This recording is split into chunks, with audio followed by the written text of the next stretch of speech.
Asking, what exactly does this mean for me as an investor, as a trader, as a business person, especially in the context of a trade relationship between African economies and China worth over $300 billion a year? We'll get into the details of that in this program. But first, let's start with some background.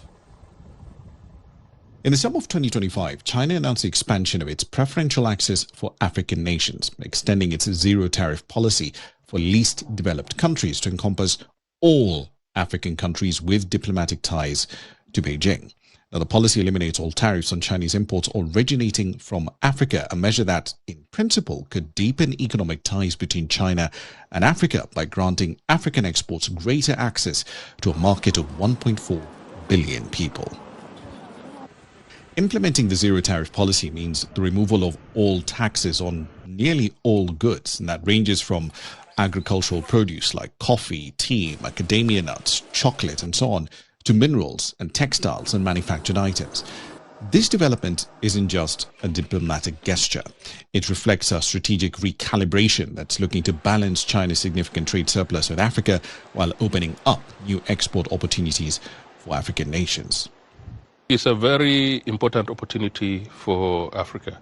China is the biggest market in the world, very lucrative market, very vibrant, and to be able to access that market, I think is going to be extremely important for our industrialization in Africa, for our modernization efforts, but also for us to improve efficiency and effectiveness in our business models and production systems. Pour le Maroc, bien sûr, c'est une offre intéressante et nous espérons qu'à travers cette généreuse offre de la Chine, que l'on pourrait augmenter le volume des exportations marocaines vers la Chine. Le marché chinois est un marché immense. Je pensais que les exportateurs marocains souhaitent également pouvoir pénétrer ce marché dans un certain nombre de créneaux. Nous pensons aux produits agricoles, aux produits agro-industriels, produits transformés. Nous pensons aux produits de la mer.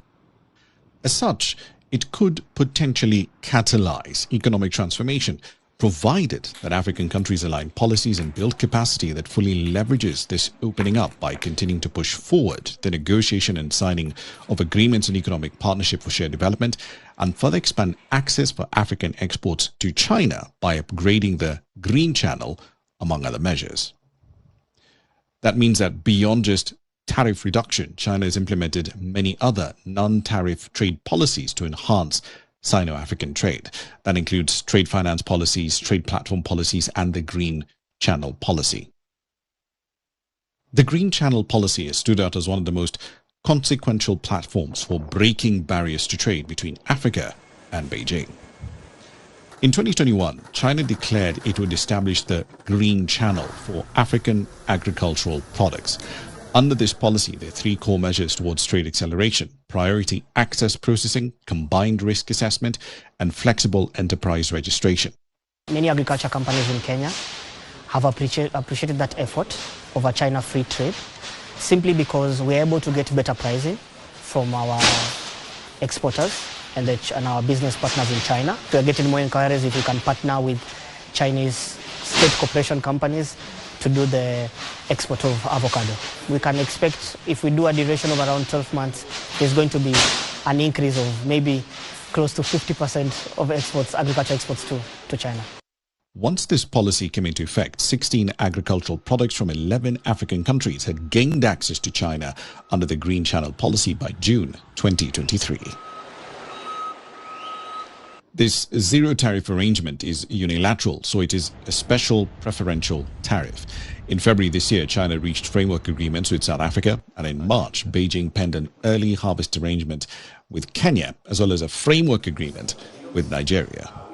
The relationship has grown into one of Kenya's most important economic partnership, spanning trade, infrastructure development, manufacturing cooperation, technology exchange, and people-to-people engagement. It is also a time of great opportunity for our continent and indeed for our country as well. Global economic uncertainties, climate risks, and shifting trade patterns underscore the need for building economic resilience and capability, diversifying both our export basket and our exporter base is in the end key to our economic growth strategy. In order for us to gain more access to the Chinese market, I think it will accelerate the industrialization process in our country and also Africa in general. Ceci dit, le Bénin est un pays agricole. 25% du PIB de notre économie provient du secteur agricole. Et donc c'est une aubaine extraordinaire qui nous est accordée pour effectivement augmenter le volume de nos exportations agricoles vers la Chine. Il y a effectivement un enthousiasme auprès des producteurs béninois. And while the zero-tariff policy appears in favor of increasing African exports to China, the story is not as straightforward. China is foregoing about $1.4 billion in tariff revenue under this expanded scheme. But improving trade obviously will take a lot more than just zero tariffs alone. Africa needs economic restructuring, industrial upgrading, and supply chain transformation. This policy should facilitate capacity building and long-term economic growth based on industrialization and digitization. Otherwise, it will just deepen Africa's status as a supplier of raw materials without moving up the value chain. It should be treated as an opportunity to optimize resource allocation to improve Africa's hardware and software infrastructure for structural transformation and long-term growth. To give you a sense of the sort of capital goods that tend to be imported from China, look no further than where we are at the moment. Big chunk of the steel that is in this particular warehouse, it's coming in from producers, from foundries over in China. And it goes beyond that. The crane and the equipment that went to building this factory from Chinese manufacturers, and the steel is being offloaded from a truck from a Chinese manufacturer. And that gives you a sense of the depth, of the nuance, of the sort of imports that are coming into the African continent from China. If countries and economies are going to move up the value chain, this is the foundational layer. We have a motive or intention to make East Africa free of importation, especially in the infrastructure product, which is steel and cement. And that's where we are expanding. We are a very good partner with China, as we import most of our machinery from them, the government companies of China. We import our steel and cement, most of the percentage, 90% machinery comes from China. We have imported last 2 years' times over $2 billion machinery for East Africa, and that is what is our main core business is. How do you see this policy working out? Because when China's government shows up and says we're going to remove the tariff barriers to pretty much any imports coming out of African economies coming into China, what was your first impression when you heard that? It is a great step and a very big opportunity for Africa to grow, for Kenya to grow, for East Africa to grow in industrializations, in agriculture, in medicine, in many technology, because we will be able to get a good support from China to set up the industries here. Actually what they require and what they import can be set up a very good production unit in Kenya and export to China, which will benefit both sides, because we will be importing the Chinese machinery, technology, know-how, and also we will be able to sell that to that market, because China is one of the largest market after America, is 1.3 billion people, and then followed by India. So it will help us to not only to export to China, but also that technology will be able to support us to achieve our dream for the industrialization for the country, creating the jobs for our Kenyans and Africans in our units here. Do you think there'll be a lot more of that, a lot more reshoring, for lack of a better word, moving manufacturing, some manufacturing work from China into economies in Africa? It can be very big step if it is taken seriously by the also African government. Let's say if I talk about the Kenya, if it is taken very seriously, and it is the law made for the investors very long term, then it is a very big project, because very big policy, because we can be an industrial hub in next 5 years' time if our government puts a stable policy of the investors. Today, the policy keeps on changing every now and then. Today there's policy, tomorrow it is changed. So no investor gets the confidence whether I put my project or not. A lot of countries say they want to move up the value chain, right? We want to stop exporting raw materials, we want to export more finished goods, more processed goods. What do we need to do to make sure that we have an effective skills transfer from China as part of this zero tariff policy? Africa has got all the minerals. Other countries don't have. They have, but some they have, some they don't. For example, I give you one example, that the largest mineral which Kenya found recently is called coltan, which is available now after the research in Kenya. Now coltan is made for what? The coltan mineral you can make out of that is a semiconductor. And the semiconductor is the biggest game in the world. Today, and the DRC produces a lot of it. DRC produces the coltan, Rwanda produces coltan, and we will be producing coltan Kenya. But if we export the ore, then there is no use of it. That coltan is $300 a kilo. Now the same coltan, if you convert into the semiconductor, it will be one small chip will be $2,000, which will be maybe 20 grams. So that industry can be put in Kenya, and Kenya can earn the foreign exchange.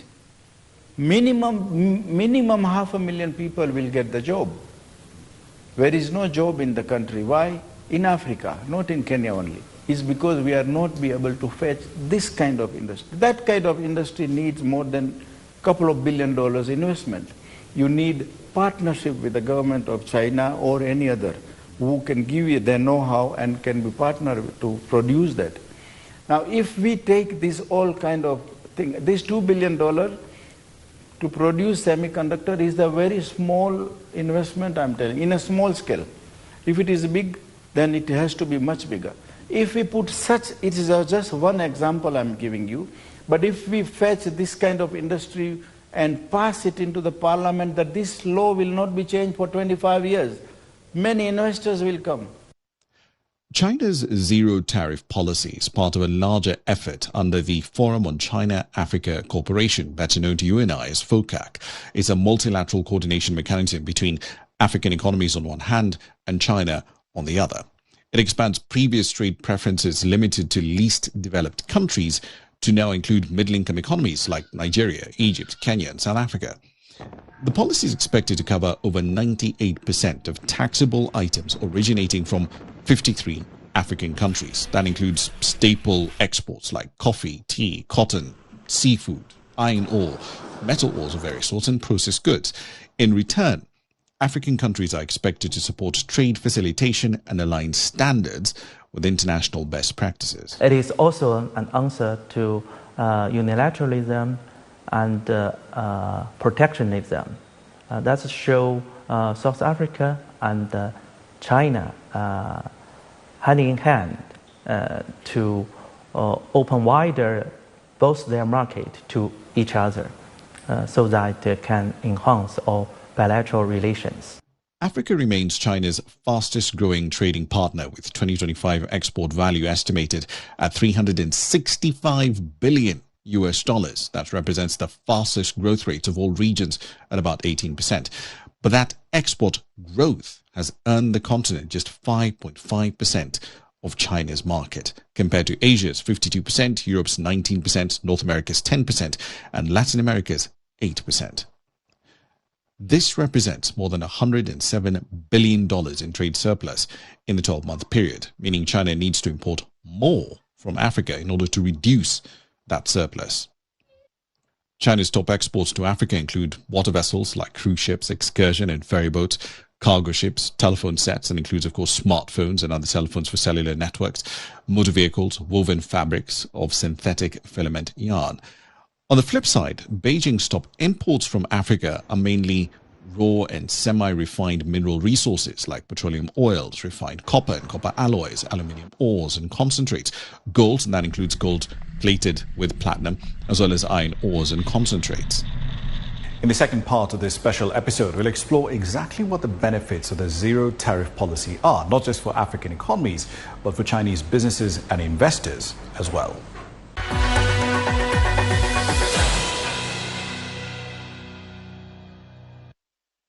China's new universal zero-tariff policy is a step in that direction, in that it equalizes tariff treatment across countries and hence regional groupings. This empowers cross-country cooperation in investment for export production to China. This also feeds into Africa's own regional integration and trade agenda under the African Continental Free Trade Area.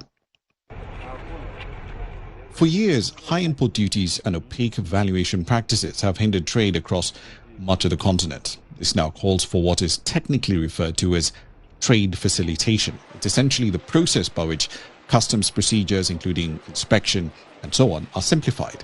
It's designed to maximize economic impact by reducing non-tariff barriers like complex customs procedures, high logistics costs, and stringent quality standards. In effect, trade facilitation helps to transform nominal tariff savings into actual trade volumes by making African products competitive in China's market.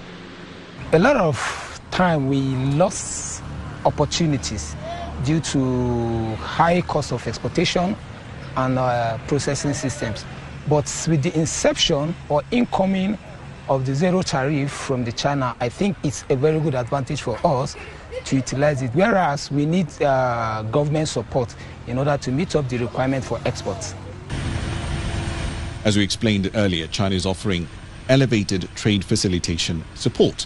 Examples include an upgrading of the green channel. Green lanes effectively allow streamlined inspection and quarantine, whereas customs clearances can include simplified documentation, faster phytosanitary checks, and priority processing at ports.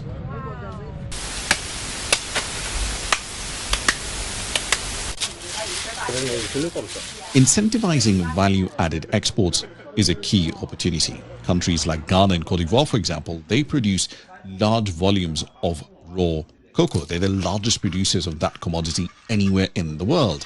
Now they have an opportunity to build domestic processing capacity and to export chocolate products instead of unprocessed beans. Moreover, textile and apparel industries in countries like Lesotho, Kenya and Ethiopia could benefit significantly if backed by policies that enhance logistics, quality control and branding. Another significant benefit of the zero-tariff initiative is the removal of cost barriers.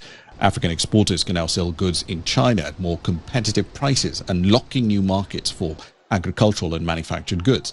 For example, Kenya's avocado exports to China rose by 28% in 2024 following partial tariff relief. With tariffs now fully eliminated, this trend is expected to accelerate.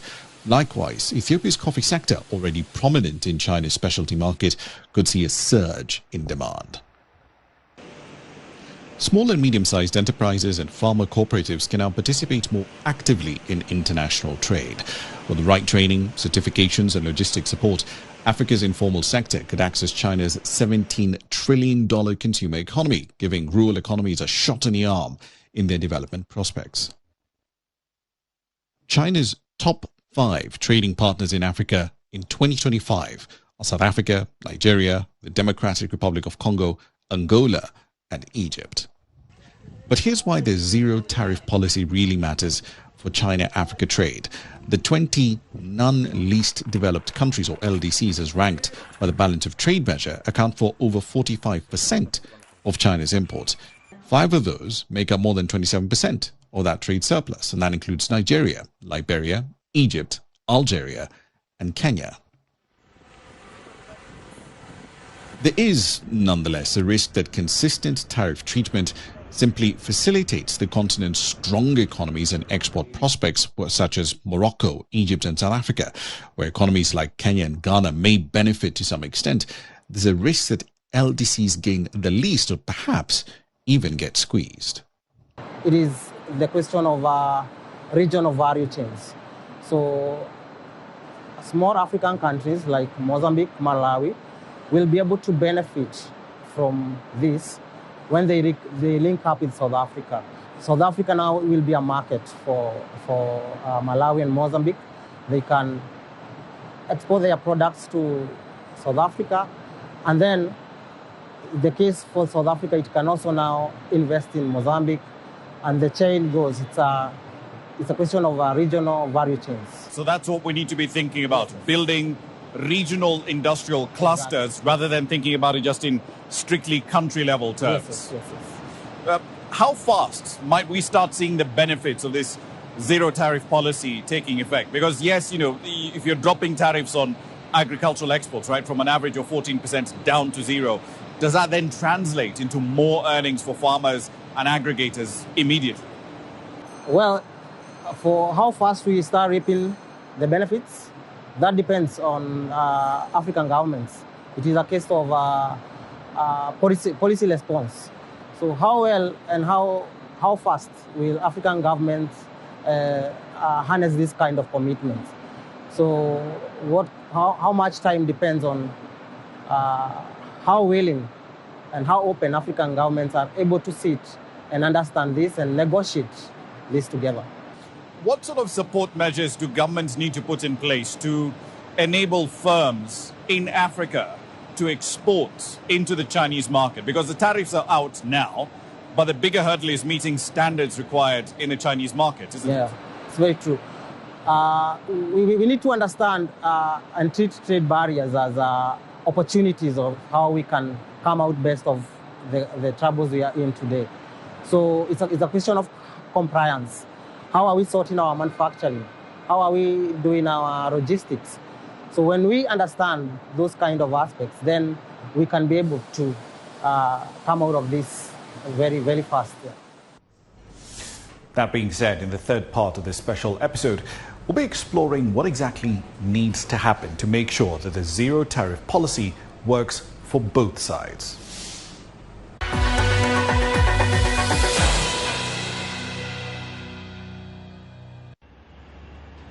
The successful implementation of this policy has a wide range of benefits, not just to African exporters, but also for the Chinese market.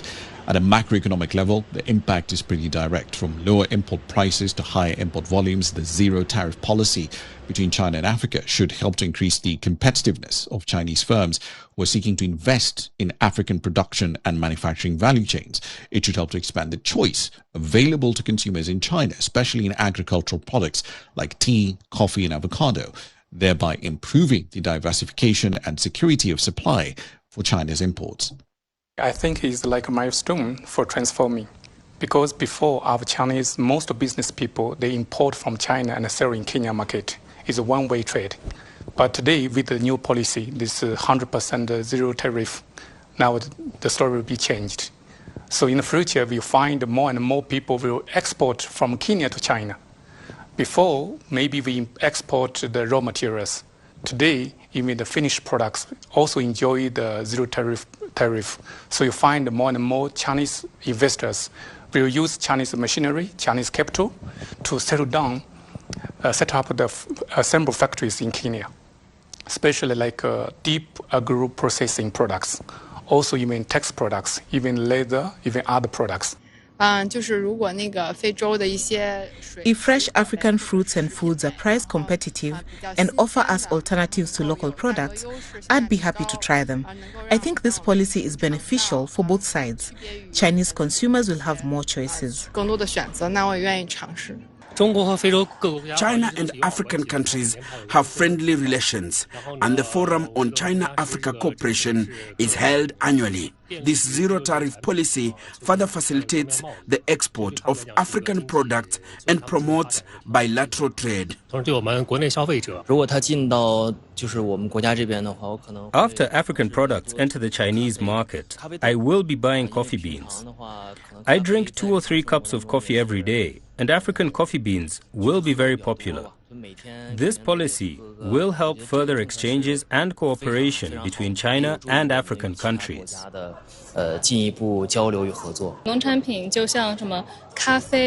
have high hopes for agricultural products such as coffee, cocoa, and fruit. Any policy that benefits our daily lives is good, making our lives more convenient and affordable. We can try African decorative items such as handicrafts. This policy is especially timely for consumers like us. For someone like me who enjoys shopping, being able to buy better products at lower prices is ideal.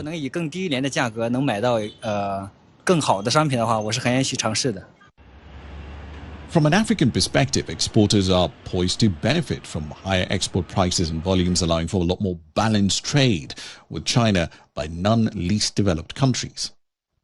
It is therefore an opportunity for African countries to explore more export products and to diversify from the mining sector, which accounted for 80% of exports in 2025. This policy reduces more tariffs on agricultural products than on any other product category. The agricultural product tariff reduction is 14%, while those of non-agricultural products is around 6.5%. Let's address some of the concerns that come along with this zero-tariff policy. First, will the trade balance actually improve? In 2025, Africa's trade deficit with China went up by 65%. And some do worry that this policy will encourage even more Chinese industrial goods to come into the African market, deepening its trade deficit with China. Manufactured goods and agricultural exports do need to satisfy some standards to get access to the Chinese market, specifically sanitary and phytosanitary standards. You'll hear those being referred to as SPS, and other technical regulations too. Both are permissible under the World Trade Organization rules, and often they're viewed as non-tariff barriers. And that leads us to our second question. How can these non-tariff barriers be overcome? Well, the concern here is that some African exporters may or may not be able to meet the product standards set for the Chinese market, and therefore they will fail to benefit from this policy. Third, is this a means of creating economic dependence on China? Critics have also argued that zero tariffs might make African economies a lot more dependent on the world's second largest economy, turning the continent essentially into a permanent supplier of raw materials and a dumping ground for Chinese manufactured goods. But in order to get answers to these questions, let's take a step back. Prior to the summer of 2025, when China announced the expansion of its preferential access to 53 African nations with diplomatic relations with China starting from the 1st of May 2026, only 33 least developed countries benefited from this arrangement. Trade between China and these LDCs accounts for 40% of China's total trade volume with the African continent, 31% of China's exports to Africa, and more than half of China's imports from Africa. Until now, the balance of trade with the 33 LDCs has amounted to a relatively small portion of the trade surplus, less than 2.2% of the total. And that, some would say, is the case for this zero-tariff policy.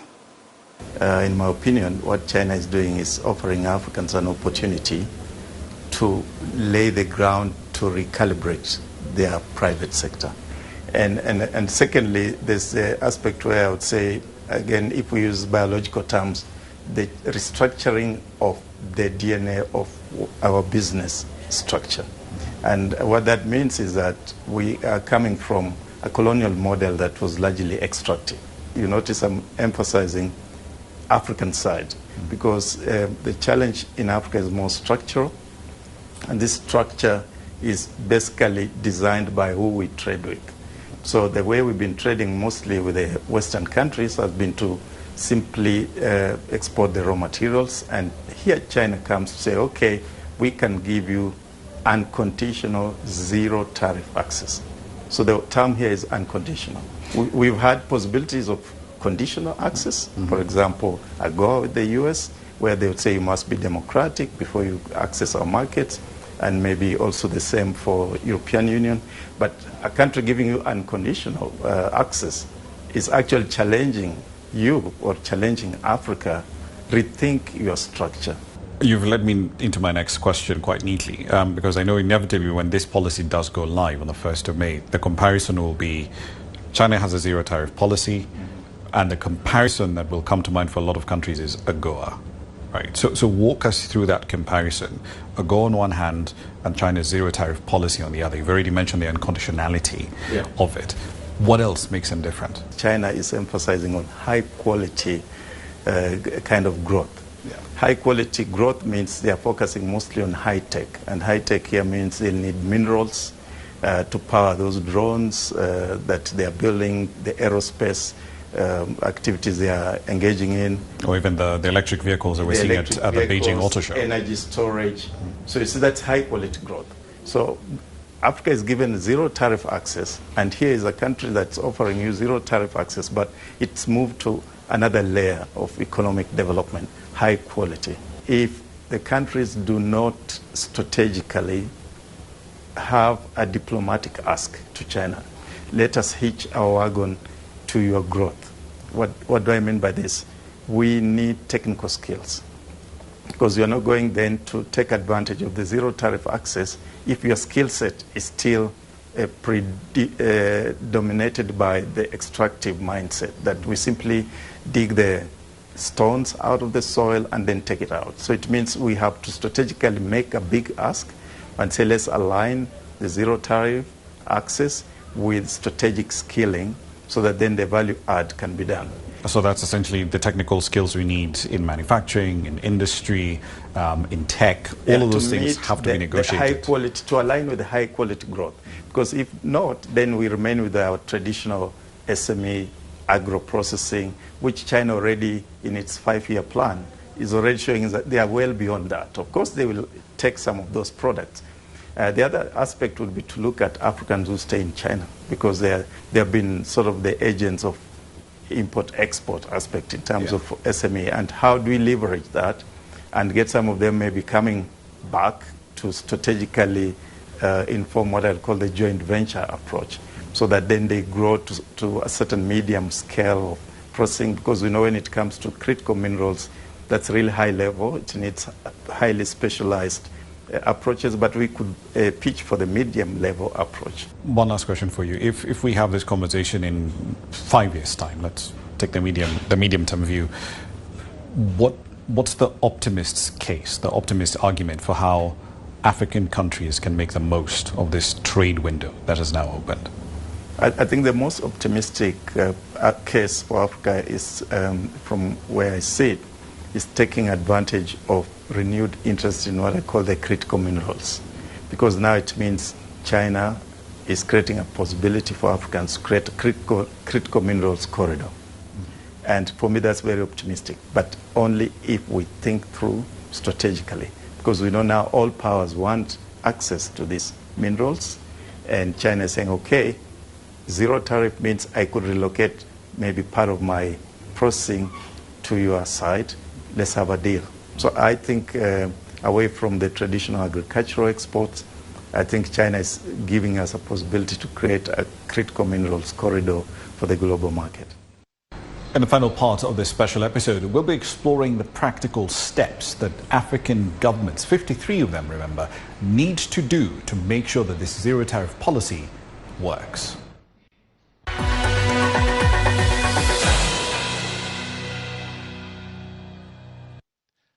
A caveat to China's welcome tariff policy change is the reality that tariff alleviation doesn't equate to trade-related transformation. Essentially, a reduction in price only makes economic sense for African exporters if demand does grow and exporters here in Africa can actually meet that growing demand. And for that demand to go up, African countries have to produce these goods to at least Chinese market standards for this tariff change to have any meaningful large-scale impact. Let's now explore other key challenges that African stakeholders have to overcome. Poor logistics, ranging from inadequate ports to slow customs processes, could limit the ability to scale exports. A study by the African Development Bank found that Africa loses up to 40%, 4 out of every 10 tons of its agricultural output due to post-harvest losses and transport inefficiencies. Most African countries still rely on a narrow range of raw material exports in order to shift towards more industrial development, moving up the value chain, as it were. Authorities must invest in agro-processing zones, manufacturing hubs, and digital export tools. The agricultural industry is a cornerstone of the African economy. It employs 250 million Africans across the continent, and it makes up at least 35% of GDP.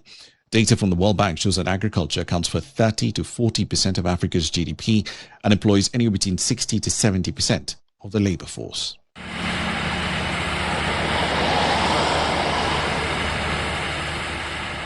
China's approach is increasingly in sync. It's in alignment with both the goals of the African Continental Free Trade Area on one hand and the African Union's Agenda 2063 goals. By pivoting to this zero-tariff policy, China is essentially positioning itself as a reliable trading partner for multiple economies around the world. The Belt and Road Initiative is now over a decade old, and it's the centerpiece of China's outward economic engagement with especially economies in the global south. And it's meeting two things at the same time. On one hand, it's providing opportunities for Chinese firms outside the country, but at the same time, it's providing much needed infrastructure in participating countries. China's economic relationship with Africa has expanded significantly since the launch of the Belt and Road Initiative in 2013. After becoming Africa's largest single trading partner in 2009, China's total trade with Africa rose from $198.5 billion in 2012 to $295.6 billion in 2024. In 2025, total trade between China and African economies went up again by 17.7% to $348.05 billion. That was primarily driven by 25.8% increase in exports from China, while imports from Africa went up by just 5.4%. What will change if I'm exporting avocado, if I'm an Ethiopian farmer exporting coffee, if I'm a farmer in Senegal exporting peanuts into China? What changes from the 1st of May? They have actually said they would help us with industrialization, where we begin to transition from just exporting raw materials to exporting agricultural processed goods to China. So instead of exporting avocados, we export avocado oil? We export avocado oil. And actually they are receiving some of the avocado oil.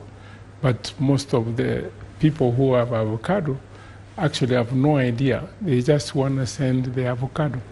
So if we want to maximally utilize this policy and it touches the people on the ground, because they have the technology, they have the machinery, and they want to work with us to process agricultural products for the market in China, we should now, in every county that has avocado, for example, have an incubator where they come process that into oil, package it, and ship it to China. The other important thing is the changes with respect to the financial policy.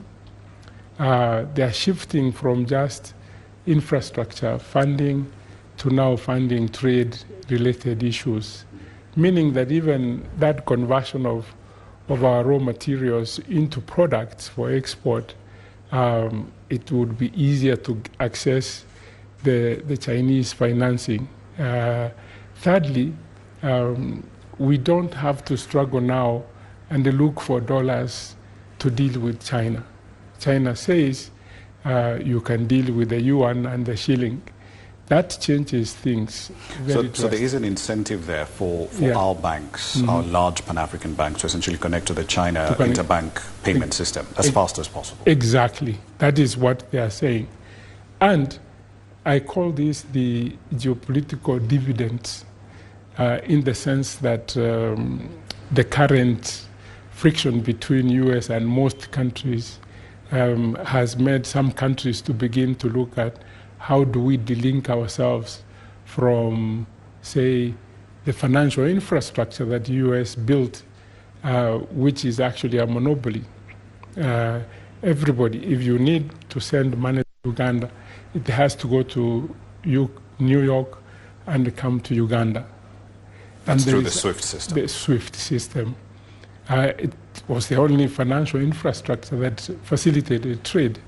And if China is beginning to build a system also that is good, because we're talking about now we have other players, meaning that the cost might end up being lower than it has been. What about, we might drop the price barrier, right, in terms of manufactured goods, in terms of agricultural produce or input materials, iron ore, and so on and so forth. But there's obviously going to be things that we have to meet in terms of market standards for the Chinese market. Exactly. Right? Sanitary and phytosanitary standards. That's going to be the big bottleneck that needs to be solved, isn't it? No, and that's why they want to deal with Asia. What we do, especially with Europe on SPS, is that sometimes things land in Europe and they are rejected on the basis of failing the compliance of the SPS requirement. The Chinese are saying we will do the processing here for China, meaning if they don't require, if the material don't meet the SPS standards, then you minimize the cost of flying it all the way to China, and then Chinese people rejecting it. In terms of how this is being structured, because the zero-tariff policy is essentially unilateral policy from the Chinese side. From the Chinese. And we've seen some countries negotiate bilateral pacts. Kenya has, South Africa certainly done that. What else do governments on the continent need to do to make the most of this trade deal, to essentially consolidate it into something that works for both sides? Well, the first thing we need to do is to maximally take advantage of this, meaning that from day one, when this was announced, we should actually be looking at specific areas and how we can help people to work, get expertise and the machinery, maybe from China because it's affordable, and be ready for that. What happens is that it takes so long for ordinary people in my village to know that there is such an advantage for coffee, because coffee works through the cooperatives, tea works through the cooperatives. We don't know how much benefit would come out of that relationship, because also we have not streamlined on how cooperatives can work with the people out there. That's why you have been seeing a lot of coffee now is being exported by individuals, because the cooperative movement died. But you need that capacity to be able to meet the demands of China. What should governments here be doing to, for lack of a better word, make their economies investor ready for the potential capital and tech and skills transfer that might be coming in from Chinese firms? We need we need to sensitize our people. We have a lot of resources within our country, but our investment is very poor. A lot of money is in dead capital. If you look at the number of shops built in rural areas which are never used throughout their entire life, that is dead capital. We need to educate. Part of the program we must have in schools is how to invest and in what instruments we invest. That brings us to the end of this special program exploring the potential and promise of China's zero-tariff policy towards 53 African economies. It's been clear in the making of this particular program that this policy removes a significant price barrier for producers, manufacturers and exporters here in Africa into the Chinese market. In the final analysis, though, the question will always be asked, how do we judge the success of a policy of this sort? Here are three ways of thinking about it. The success of the zero-tariff policy will be measured by the number of standards that are met by producers and exporters here, the number of factories built, but just as important, the number of livelihoods transformed. I'm Ramanyang. Thanks for watching.